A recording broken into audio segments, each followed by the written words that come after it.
Hey, today we're going to take a look at the Victorinox Special Edition 1897 remake that came out in, I believe it was 2022. Um, it's a knife for collectors. Let's just start right off the bat there. Um, and it's your typical, I mean, Victorinox fit, finish, everything else.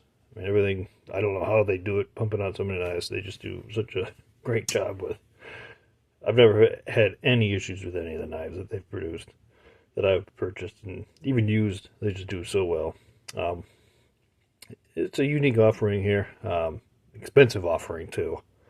I think this came in at like $500, which, I mean, like you said, it's collectors. You're buying this, crazy packaging, this, the story behind everything, and the slip and everything else to go with it. But it's modeled off one of their. I don't think it's the first knife they made. I think it's the second one they made. The tool set it had back then. So it's. I didn't measure it, but I don't think it's quite 91 millimeter size. I think it's either 84 or somewhere in between there. So got your typical Victorinox drop point plate. It's definitely a little bit thinner here at the pivot end.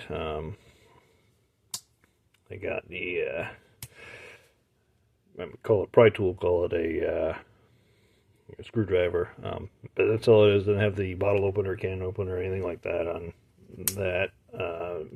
Other than you got your old lobster claw style can opener, which I've tried to use. I've never been very good at those. But take a look at some videos online, and then oh yeah, backside we got a unique kind of broader clip point knife with a decent amount of belly. Kind of unique offering that you don't see on anything, at least not to my knowledge.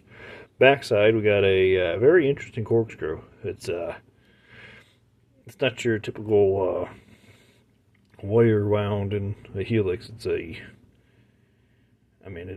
it's an actual screw, really. Haven't tried it. I imagine it worked fine. Probably more likely to damage the cork using it, but who knows? I'm not a big drinker. It's almost like a two-sided awl, sharp edge right here. I don't know if you can catch that profile there. But beefy, definitely. Punch holes, reaming things out, definitely do a great job.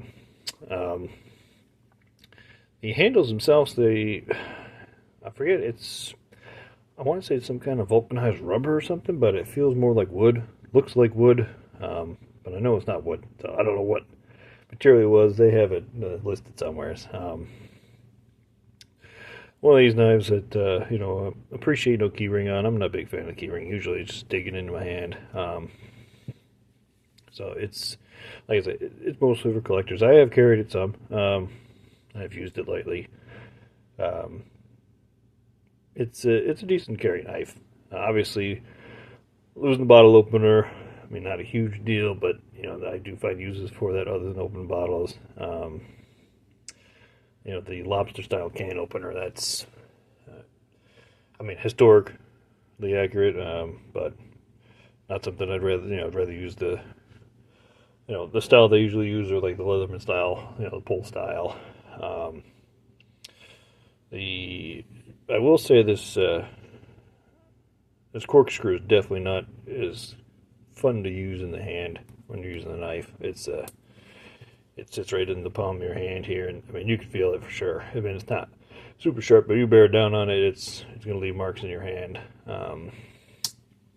I guess if I'm going to give the old Portnoy pizza score, probably put it on. This is a tough one because it's, like I said, it's a collector's item more than a use item. But just looking at it as a use knife, the scales being a little slippery, definitely more slippery than your typical plastic Celador. I'm going to give this one a 6.5 out of 10. It's just, you buy it for the collection. And unfortunately, I've been moving away from collecting things that don't see use. So this one's probably going to go out the door here very soon. So if you're looking for one, check out my Blade Bin shop. It'll be up there, as well as a few others, or many others. I got a bunch to go through here. But yeah, thanks. Have a good one.